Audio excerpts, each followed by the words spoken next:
ഇപ്പോൾ നാം ശ്രവിച്ചുകൊണ്ടിരിക്കുന്നത് morning voice എന്ന ആത്മീയ ശുശ്രൂഷയാണ്. ഇന്ന് ദൈവവചനത്തിൽ നിന്നും കർത്താവിൻ്റെ ദാസൻ MG രാജൻ ആസാം ധ്യാനചിന്തകൾ പങ്കുവയ്ക്കുന്നു.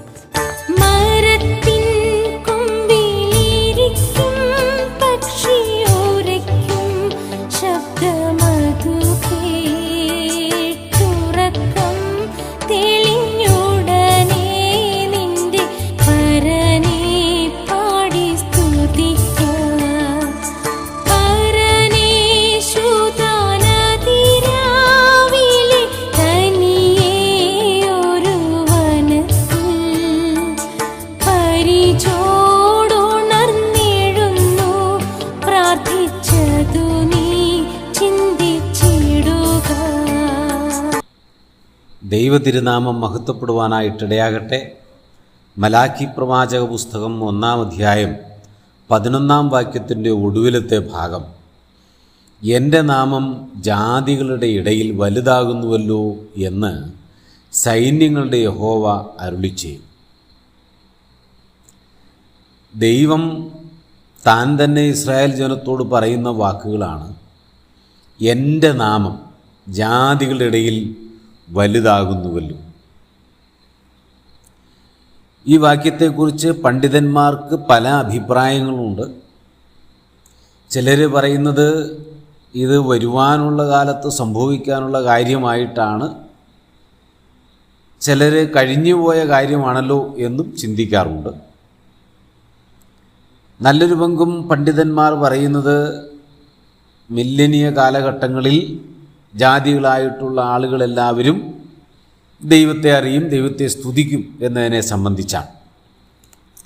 എന്നാൽ ഞാൻ അതിലേക്കൊന്നും പോകാതെ തന്നെ ഈ വാക്യത്തിൽ ദൈവത്തിൻ്റെ ആത്മാവ് എന്ത് പറഞ്ഞിരിക്കുന്നു അതങ്ങനെ തന്നെ പറയാനായിട്ട് ആഗ്രഹിക്കുക.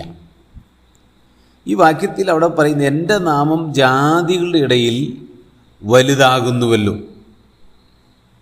ആ കാലഘട്ടത്തിൽ മലാഖി മുഖാന്തരം ദൈവം ഇസ്രായേലിനോട് സംസാരിക്കുന്ന ആ സമയത്ത് ആ കാലഘട്ടത്തെക്കുറിച്ചാണ് അവിടെ രേഖപ്പെടുത്തിയിരിക്കുന്നത്. കഴിഞ്ഞുപോയ കാലഘട്ടമല്ല, ആയിരുന്നുവല്ലോ എന്നല്ല. എന്ന് പറഞ്ഞാൽ എൻ്റെ നാമം ജാതികളുടെ ഇടയിൽ വലുതായിരുന്നുവല്ലോ എന്നല്ല. ഇനി മറ്റൊരു വിധത്തിൽ പറഞ്ഞാൽ എൻ്റെ നാമം ജാതികളുടെ ഇടയിൽ വലുതാകുമല്ലോ എന്നുമല്ല. നോക്കണം, ഈ രണ്ട് വിധത്തിലും അല്ല അവിടെ സംസാരിക്കുന്നത്. ഒന്ന്, എൻ്റെ നാമം ജാതികളുടെ ഇടയിൽ വലുതായിരുന്നുവല്ലോ എന്ന് പറഞ്ഞാൽ കഴിഞ്ഞ നാളുകളിൽ എൻ്റെ നാമം ജാതികളുടെ ഇടയിൽ ശ്രേഷ്ഠമായിരുന്നു, ഇപ്പോഴില്ല, അങ്ങനെയല്ല. ഇനി എൻ്റെ നാമം ജാതികളുടെ ഇടയിൽ വരും കാലത്ത് വലുതാകും, അപ്പോൾ എല്ലാവരും എന്നെ നമസ്കരിക്കും, അങ്ങനെയുമല്ല. പിന്നെയോ മലാഖി എന്ന് ഈ വചനം ദൈവാത്മാവിൻ്റെ നിറവിൽ പ്രവചിച്ചുവോ, അഥവാ ദൈവം മലാഖി മുഖാന്തരം എന്ന് സംസാരിച്ചു അന്ന് ആ സമയത്തെക്കുറിച്ചാണ് രേഖപ്പെടുത്തിയിരിക്കുന്നത്. അവിടെ പറയുകയാണ്, എൻ്റെ നാമം ജാതികളുടെ ഇടയിൽ ഇപ്പോൾ ഈ കാലഘട്ടത്തിൽ വലുതാകുന്നുവല്ലോ എന്ന്. എന്തുകൊണ്ടാണ് ദൈവം അങ്ങനെ സംസാരിച്ചത്? വരുന്ന നാളുകളിൽ വലുതാകും എന്ന് പറഞ്ഞാൽ ഇന്ന് നിങ്ങൾ കുഴപ്പമൊന്നുമില്ല, നിങ്ങൾ എങ്ങനെയെങ്കിലുമൊക്കെ ചെയ്തോ ജീവിച്ചോ കുഴപ്പമൊന്നുമില്ല. ചില ജനറേഷൻ, ചില തലമുറകൾക്ക് ശേഷം, ചില കാലങ്ങൾക്ക് ശേഷം എൻ്റെ നാമം ജാതികളുടെ ഇടയിൽ ശ്രേഷ്ഠമാകും എന്ന് ഒരു പ്രത്യാശയോടെ പറഞ്ഞ വാക്കായിട്ട് നമുക്ക് ചിന്തിക്കാം. എന്നാൽ അങ്ങനെയല്ല ദൈവം പറഞ്ഞത്. ഇനി മുൻകാലങ്ങളിൽ എൻ്റെ നാമം ജാതികളുടെ ഇടയിൽ ശ്രേഷ്ഠമായിരുന്നു, അവരെന്നെ ഭയപ്പെട്ടിരുന്നു, അവരെന്നെ ആരാധിച്ചിരുന്നു, അവരെന്നെ സ്തുതിച്ചിരുന്നു, എനിക്ക് വഴിപാടും യാഗവും അർപ്പിച്ചിരുന്നു. അങ്ങനെ പറഞ്ഞിരുന്നെങ്കിൽ ഇന്ന് അവരങ്ങനെ ചെയ്തിരുന്നു, നിങ്ങൾ എന്തുകൊണ്ട് അത് കണ്ടിട്ട് ചെയ്തില്ല, അങ്ങനെയുമല്ല. ഇന്ന് ജീവിച്ചിരിക്കുന്ന ആളുകളോട് എന്ന് പറഞ്ഞാൽ മലാഖിയുടെ കാലഘട്ടത്തിൽ ജീവിച്ചിരിക്കുന്ന ഇസ്രായേൽ ജനത്തോട് ദൈവം സംസാരിക്കുമ്പോൾ അന്നത്തെ സാഹചര്യം വെച്ചുകൊണ്ടാണ് ദൈവം സംസാരിക്കുന്നത്. നമുക്കത് മനസ്സിലാക്കാനായിട്ട് വളരെ ഈസിയാണ്. ആ നാളുകളിൽ, ആ കാലഘട്ടങ്ങളിൽ ഇസ്രായേൽ ദൈവത്തെ ഭയപ്പെടാതെ, ദൈവത്തെ ശരിയാവണ്ണം ആരാധിക്കാതെ നാം മുൻ വാക്യങ്ങളിലൊക്കെ പഠിച്ചതുപോലെ ദൈവസഭയിൽ അഥവാ ദൈവത്തിൻ്റെ ആലയത്തിൽ ശരിയായ ആരാധന അർപ്പിക്കാൻ മനസ്സില്ലാതെ ദൈവത്തെ അപമാനിക്കും വിധം, ദൈവനാമത്തെ ദുഷിക്കും വിധം, ദൈവത്തെ ത്യജിച്ച് കളഞ്ഞ വിധം അവർ ഒരു ചടങ്ങ് പോലെ ഓരോ കാര്യങ്ങൾ ദൈവഭയമില്ലാതെ ചെയ്തു വരുമ്പോൾ ദൈവം ആ ജനത്തെ വിരൽ ചൂണ്ടി പറയുകയാണ്, ജാതികളുടെ ഇടയിൽ എൻ്റെ നാമം ശ്രേഷ്ഠമാണ്. ജാതികളായ ആളുകൾ എന്നെ ഭയപ്പെടുന്നു. ജാതികളായ ആളുകൾ ദൈവത്തിൻ്റെ മഹത്വം മനസ്സിലാക്കി ഇസ്രായേലിൻ്റെ ദൈവം എത്ര ശ്രേഷ്ഠൻ എന്ന് ഉച്ചസ്ഥരം പ്രഘോഷിക്കുമ്പോൾ ഇതാ ഇസ്രായേൽ ജനം അതിനൊരു പ്രാധാന്യം കൊടുക്കാതെ, വില കൽപ്പിക്കാതെ, ശരിയാവണ്ണം ഭക്തിയില്ലാതെ ഒരു ചടങ്ങ് പോലെ, ഒരാചാരം നടത്തുന്നത് പോലെ അവർ ചെയ്തു വരുന്നത്, അവരെ തെറ്റാണ് നിങ്ങൾ ചെയ്യുന്നത് എന്നുള്ള കാര്യം ദൈവം അവരെ ഓർമ്മിപ്പിക്കുക. ഞാൻ നിങ്ങളുടെ ശ്രദ്ധയെ ദാനിയേൽ പ്രവാചക പുസ്തകത്തിലേക്ക് ക്ഷണിക്കുക. ദാനിയേൽ പ്രവാചക പുസ്തകം അതിൻ്റെ 2-ാം അധ്യായത്തിൽ അവിടെ നെബൂഖദ്നേസർ രാജാവ് താൻ കണ്ട സ്വപ്നത്തിൻ്റെ അർത്ഥവും വ്യാപ്തിയും കാര്യങ്ങളൊക്കെ ദാനിയേൽ മുഖാന്തരം വെളിപ്പെടുത്തി കഴിയുമ്പോൾ നെബൂഖദ്നേസർ സാഷ്ടാംഗം വീണ് ദാനിയേലിനെ നമസ്കരിക്കുക. എന്നിട്ട് പറയുന്ന ചില വാക്കുകൾ 47-ാം വാക്യത്തിൽ, 2-ാം അധ്യായം 47-ാം വാക്യത്തിൽ,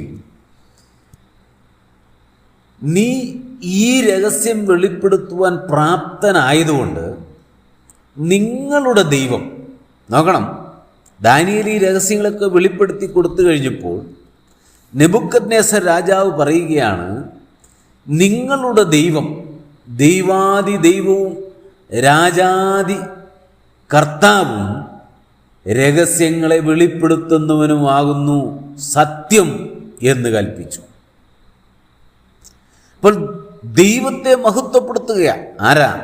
ബാബേലിലെ രാജാവ് നെബൂഖദ്നേസർ. അതൊരനുഭവം. രണ്ടാമത് മറ്റൊരു അനുഭവം ശദ്രക്ക്, മേശക്ക്, അബേദ്നെഗോയെ കുറിച്ചുള്ളതിനാണ്. 3-ാം അധ്യായത്തിൽ അവിടെ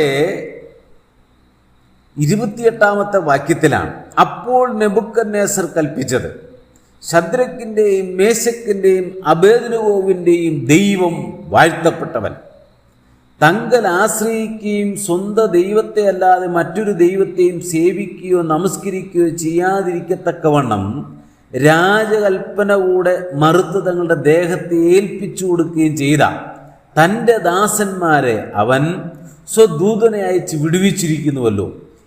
ഈ വിധത്തിൽ വിടുവിപ്പാൻ കഴിയുന്ന മറ്റൊരു ദൈവം ഇല്ലായ്ക കൊണ്ട് ഏത് ജാതിക്കാരിലും വംശക്കാരിലും ഭാഷക്കാരിലും ആരെങ്കിലും ശദ്രക്കിൻ്റെയും മേശക്കിൻ്റെയും അബേദ്നെഗോവിൻ്റെയും ദൈവത്തിന് വിരോധമായി വല്ല തെറ്റും പറഞ്ഞാൽ അവനെ കഷ്ണം കഷ്ണമായി ശകലിക്കുകയും അവൻ്റെ വീട് കുപ്പക്കുന്നാക്കുകയും ചെയ്യുമെന്ന് ഞാനൊരു വിധി കൽപ്പിക്കുന്നു. നോക്കണം, ഇവിടെ എത്ര ഭയങ്കരമായിട്ടുള്ളൊരു തീരുമാനമാണ് ഈ നെബൂഖദ്നേസർ രാജാവ് എടുക്കുന്നത്. ഈ 2 ഭാഗത്തും മാത്രം നാം ശ്രദ്ധിച്ചാൽ നെബൂഖദ്നേസർ ഒന്ന് ദാനിയേൽ സ്വപ്നം വിവരിക്കുമ്പോൾ പറയുകയാണ്, നിങ്ങളുടെ ദൈവം ദൈവാദി ദൈവവും രാജാദി കർത്താവും രഹസ്യങ്ങളെ വെളിപ്പെടുത്തുന്നവനുമാകുന്നു സത്യം. ഒരു യാഥാർത്ഥ്യം അദ്ദേഹത്തിന് എങ്ങനെ മനസ്സിലായി? ഈ ദൈവം ദൈവാദി ദൈവമാണെന്ന്, ഈ ദൈവം രാജാദി കർത്താവാണെന്ന്, രഹസ്യങ്ങളെ വെളിപ്പെടുത്തുവാൻ ശക്തനായ ദൈവമാണ് എന്ന് അദ്ദേഹത്തിന് എങ്ങനെ മനസ്സിലായി? നോക്കണേ, ദാനിയേൽ മുഖാന്തരം അത് വെളിപ്പെട്ടപ്പോൾ അവർ ദൈവസന്നിധിയിൽ അദ്ദേഹം വീഴുകയാണ്. ദൈവത്തെക്കുറിച്ച് പറയും. ശദ്രക്ക്, മേശക്ക്, അബേദ്നെഗോ തീച്ചൂളയിൽ ദഹിച്ചു പോകാതെ നാലാമതൊരുവൻ അവരുടെ മധ്യേ ഇറങ്ങി വന്നത് കണ്ട് നെബൂഖദ്നേസർ തൻ്റെ ഇരിപ്പിടത്തിൽ നിന്ന് ചാടി എഴുന്നേറ്റ് ഇവര് വെളിയിലേക്ക് വിളിക്കുകയാണ്. എന്നിട്ട് പറയുകയാണ്, തൻ്റെ ദാസന്മാരെ അവൻ സ്വദൂതനെ അയച്ച് വിടുവിച്ചിരിക്കുന്നു.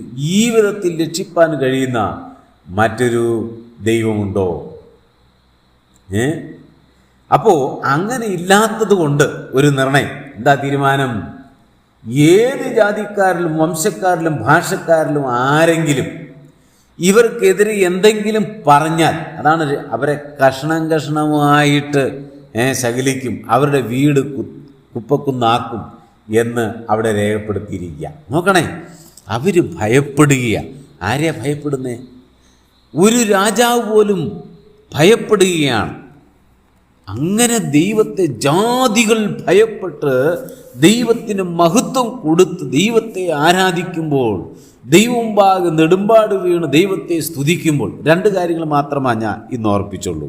പ്രിയമുള്ളവരെ, ഇവിടെ ഇസ്രായേലിനെ സംബന്ധിച്ച് ഒരു ഭയമില്ലാതെ അവരായിരിക്കുക. ഈ നാളുകളിലും ജാതികൾ അനേകർ ദൈവത്തെ ഭയപ്പെടുമ്പോൾ, ദൈവത്തിൻ്റെ ജനമെന്ന് പറയുന്ന ദൈവമക്കൾ ദൈവത്തെ ഭയപ്പെടാതെ സ്ഥലം സഭകളിൽ വന്ന് പ്രശ്നക്കാരായി, അടിപിടി ഉണ്ടാക്കുന്നവരായി, വഴക്കാളികളായി, ദൈവഭയമില്ലാതെ എന്തൊക്കെയോ ആരാധന പോലെ കാട്ടിക്കൂട്ടിയിട്ട് അത് തീരുന്നതിന് മുമ്പ് ഇറങ്ങി ഓടുന്ന മനോഭാവക്കാരായി മാറുമ്പോൾ അവരെ നോക്കി ദൈവം ഇന്നും പറയുന്നു, എൻ്റെ നാമം ജാതികളുടെ ഇടയിൽ വലുതാകുന്നുവല്ലോ. ജാതികളുടെ ഇടയിൽ ദൈവത്തിൻ്റെ നാമം വലുതായിരിക്കുമ്പോഴും ദൈവജനമേ, എൻ്റെയും താങ്കളുടെയും ഉള്ളിൽ ഈ ദൈവഭയം, ദൈവത്തിൻ്റെ നാമത്തിന് തക്ക മഹത്വം കൊടുത്തുകൊണ്ട് ജീവിക്കുവാൻ നമുക്ക് കഴിയുന്നുണ്ടോ?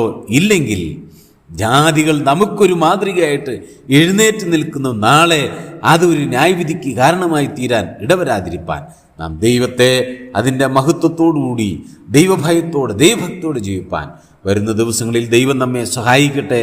കർത്താവിൻ്റെ പൊന്നു നാം മഹത്വപ്പെടട്ടെ. ആമേൻ.